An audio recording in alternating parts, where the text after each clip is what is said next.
Nice little solid chunker right there, Jimmy. Good way to start, I know that. Yes, sir. Fishing today with my buddy John Robinson, and we're fishing at Live Oak Plantation. Live Oak Plantation has got all kinds of stuff to do Got here. double, Fishing, Jimmy. hunting. Whoa! Had a double. Fishing, hunting, and fishing, and hunting, and fishing, and hunting.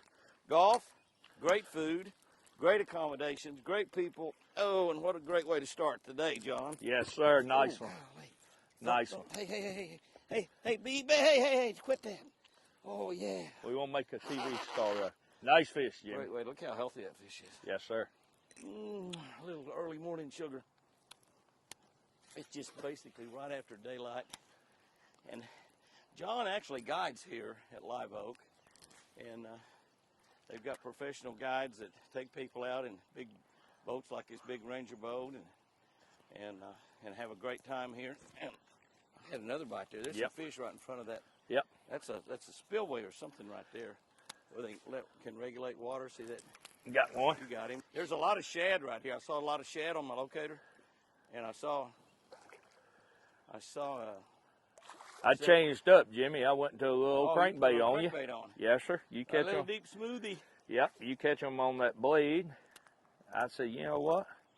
There's another one on the blade. Yes, sir. Blade's catching bigger fish. I will give you that credit. Oh, yes, sir. Yeah, that's a water regulation. These are old sand pits is what they are, where they mine sand, and they get through mining them. They obviously fill up with the water, and they got all kinds of different depths and elevations. Oh, God, it's a nice fish. Nice fish. And, hold still. Keep your thumb out of my mouth. That one's hooked through the bottom, didn't even have the bait in its mouth. Look at that belly on that little girl. Make this some pretty babies. Woo! Man, Live Oak Plantation. Live Oak Plantation is near Adel, Georgia, A-D-E-L, Adel, Georgia. And it's incredible country, great farm country, great deer hunting. They actually have deer hunts here also. They have golf. You have weddings. They have cabins where you can, golly, what am I doing talking? Jimmy, we also do quail hunts. Oh, quail about pheasant hunting. 4 months out of the year. And Old Southern Plantation yes, quail sir. hunting. That's a good fish right there now. And one thing about Live Oak that we have not mentioned is they raise black Angus cattle on it. As you've seen several hunter head the last couple of days you've been here. I'm not paying any attention to you, John. You're fine.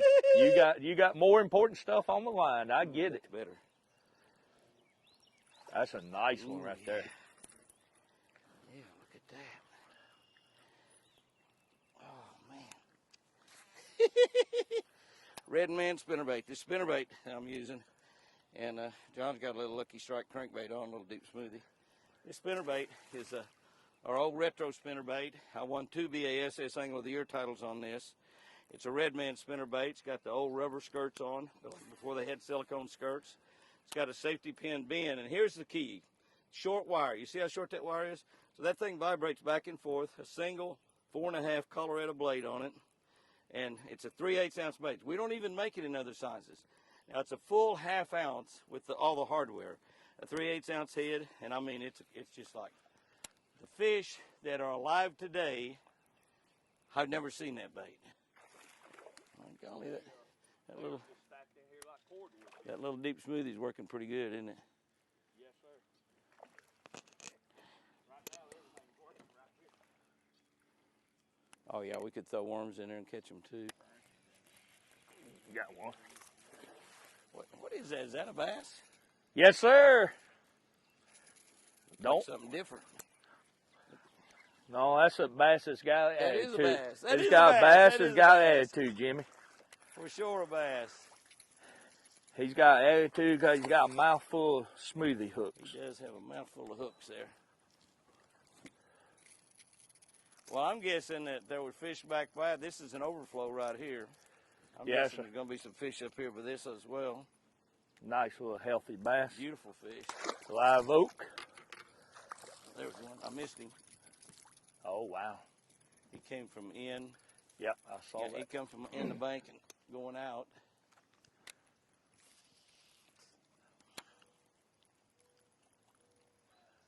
See if he'll load up on that smoothie. The only problem here is we're not going to want to quit at noon. Yeah. John will be standing there walking around the bank the rest of the day. There's fish. Good job. Small one. Well, that's a nice spillway, isn't it? Wow. Yeah. What a great little lake this is. What a great lake this is. My gosh. I said little fish. It's a pretty nice little fish. Yeah. I'm going to say he's bigger than what you...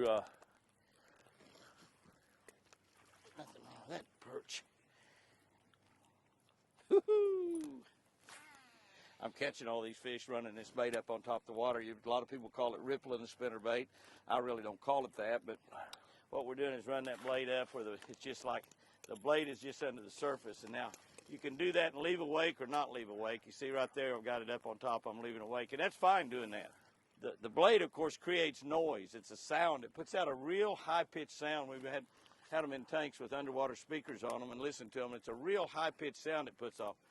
So what you're doing is creating noise up the top, and you leave a wake up there on it. Well, the fish has got a real visual. They can see that from a long way off, and they might cruise over and hit it. But normally when you're fishing a bait up on top like that, a bass is not going to travel too awful far to get it. Now, during the springtime like this, those big fish up in that shallow water, you might see them coming from 8 or 10 feet away.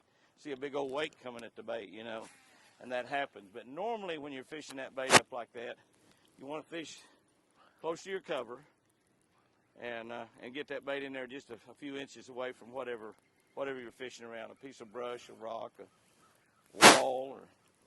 And here, a lot of these fish are beginning to make beds here the first week in March in southern Georgia. And so a lot of those big fish are cruising around. And you end up catching a lot of male fish this time of the year, but there's a lot of big fish around too. And we've caught really nice fish this morning.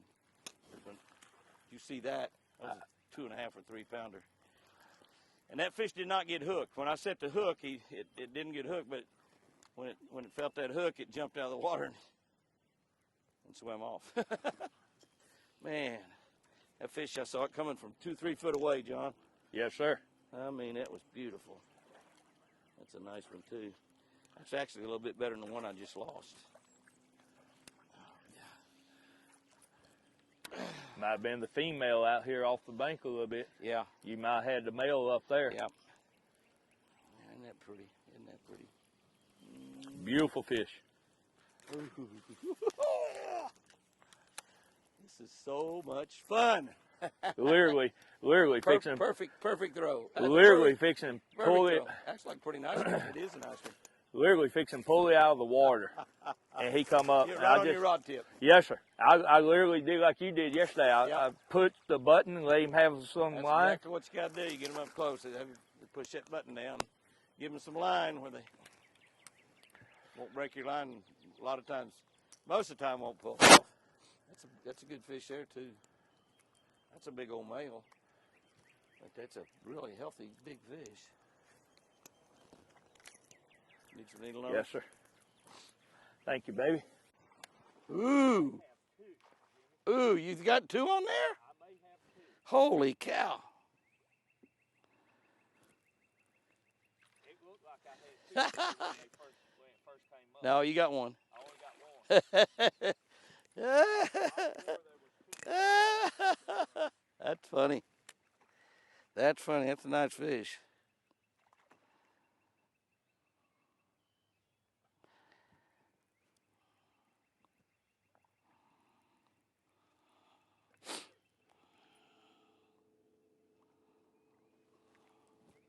There's a lot of fish swimming around out here in open water too. That's a pretty fish. There's one right there. Two. Do that one. Look at that. Look. I knew another bait. Holy We could have. He's got a double on there. Oh my gosh, and they're both nice ones. The other one's fighting it. Look, he's right there beside it. Oh, he's not on it? No, he's not on it. He's trying to eat the bait. Oh, he can't get the bait because it's totally in that fish's Right. mouth. He literally was I'm trying. retying. I could have thrown my spinnerbait Yeah, back and caught it. he was literally trying to eat that bait out of that fish's mouth. the amazing thing about these sand pits down here is where they're mining sand, and they leave these big lakes, and they got all kinds of different elevations on the bottom. But the amazing thing about them is, for the most part, they don't stock these lakes at all. These are sand pits, and they stock them. Now, at Live Oak, they do manage them. They manage the lakes, and then this lake right here, obviously they put a lot of shad in because we're seeing quite a few shad. But it's kind of a natural stocking, just a God stocking, I guess you'd call it. The fish just show up, and of course now on this one they've got some sort of a creek, because obviously we saw the water running out back there. So it's but some of them are just simply a sort of, you might say, a big pond, and they might be 30 acres, 50 acres, 80 acres, 200 acres, and they're just where they've excavated and hauled truckload after truckload or trainload after trainload of sand out of here. And then when they quit mining, it's a lake, and the bass just show up. They just become, and it's tremendous fishing. And of course, now they're not going to stay good forever, but if you manage them, they'll stay good forever. Like any other piece of water that you manage to keep it good, and it's exactly what will happen. It's like the smallest fish I've caught all day. He's about like that other one that was about the same size. Yeah. Yep, he's about like that other one that was the same size.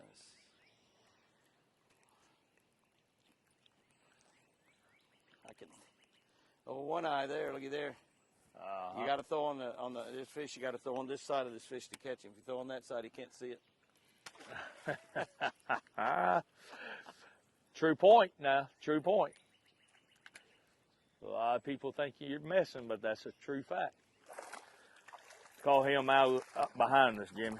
Out in the middle. Just throwing out there in that little deeper. Thank you. Hey. No. No, come here, sweetie. We don't do that. You're making all kind of racket. Yep. All kind of racket that we don't need. How big is that critter? That's in really shallow water. He's Jimmy Houston size. Oh! He's not John Robinson size. Like that's how big he is, Jimmy. Looks like he's on the end of your pole. There again. Looks pretty dang good to me. Open your mouth. Open your mouth, baby. There again. One of the things that is I catch a lot of fish on is waking a spinnerbait or having a spinnerbait up on top of the water. And I actually fish with a lot of people that have trouble with it. And one of the problems that a lot of people have fishing a spinnerbait up on top of the water, first of all, some of them don't have the confidence to do it, that the fish is going to come up here and grab it. But a lot of times what people will do, like I'm going to throw right-handed, so you make a cast, let the bait hit, you change hands, and see what happened? That bait sunk down about a foot. You couldn't see it, but it sunk about a foot. So by the time I get up on top of the water, I've got to raise my rod up and move it. And when doing that, once you throw it out there, let it hit, change hands. It sinks down about 6-8 inches, maybe a foot, 2 foot before you change hands. So now you got it up and you got it down, it's coming up to the surface, so you've lost a lot of your cast. So here's what you want to do. You want, if you're gonna throw with one hand and change the other hand, which a lot of fishermen do, throw that out there, change while the bait's in the air, and you see I hold my rod up. Now that bait never ever got below the surface of the water. That bait stayed right up on the surface, even though I threw with my right hand. Now if you want to throw left-handed, again, see, throw it. The bait hits, and I keep it right on top of the water. You never let it drop. That way you're having your bait the entire cast. I've been with guys actually in tournaments, particularly smallmouth, where I was catching a lot of smallmouth, and like 8 or 10 or 12 to their one, and you look out there and they're throwing that bait out there, sinking down about a foot. Now they're picking it up. Now they're trying to work to get it up on top of the water. By the time they've done that, they missed the fish a lot of times. So if you're gonna throw and change hands, here's what you want to do: throw the bait out there, change hands while you're in the air. Keep your rod, put your rod up, you keep your bait up. Never let your bait get over a couple, 2 or 3 inches under the water. That way you're getting the entire cast with it. I recommend, really, if you want to get serious, learn how to throw both ways. So you can throw left-handed also. Again, keep the bait right up on top of the water. See that bait when it hits? Right on top of the water. Guys and girls, buzz that bait, buzz that red man, catch some fish.